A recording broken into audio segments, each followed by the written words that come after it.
our democracy that are undermining our Constitution and the rule of law. Allie, what's the significance of this pushback from judges? I mean, first of all, it shouldn't matter who appointed the judge. You're a judge, and the courts exist as a check on the executive and other branches in this country for a reason. It is as the founders designed it.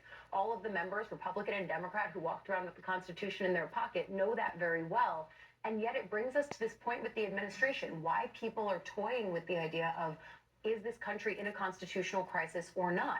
Because what happens when the courts issue orders, and yes, the appeals court process exists for a reason, that is how the administration is working through it, but at the same time, they're sort of openly flaunting and toying with the idea that they don't have to listen to the judiciary. I thought it was so telling when the president this week in an interview with ABC talked about, well, I could get Kilmer Abrego Garcia back from El Salvador, and yet he didn't, despite the fact that the court said he had to facilitate, or his administration did, the return of this person so that they could just go through due process. And I think that that's the thing that Americans who are watching have to remember.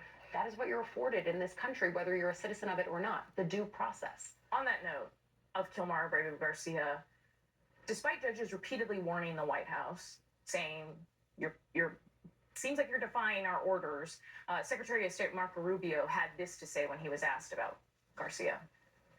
Have you been in touch with El Salvador about returning Abrego Garcia? Has a formal request from this administration been made? Well, I would never tell you that. And you know who else I'll never tell? The judge.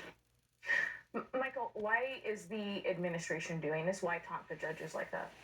Look, the defining fact of the first 3 months of this second term of Trump is that so many of the institutions that so successfully opposed him in the first term have been absent or in retreat. And the one exception to that is the legal process. And that's because there have been so many lawsuits filed against what DOJ has been doing, against some of the budget stuff they've been doing, against the immigration actions, birthright issue. You can go on. And judges operate at a different tempo than politicians or executive orders. And so we're a little bit delayed, but you have seen in the last few weeks a really dramatic move by the judiciary to step in and say, you can't be doing this to these law firms. We're going to find out soon what they can do to Harvard University, and really upsetting the whole overview of their immigration deportation strategy here on a number of fronts. And there's real frustration.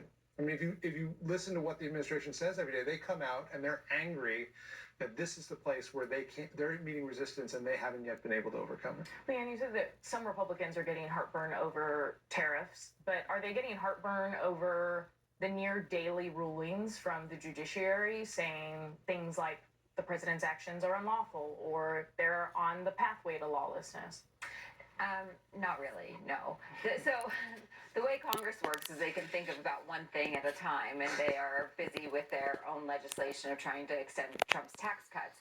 But there has also been legislation, and one that has passed in the House, which was an attempt to actually punish the judiciary for some of these decisions, including trying to take away national injunctions so that they're much more narrow in scope of what judges can do.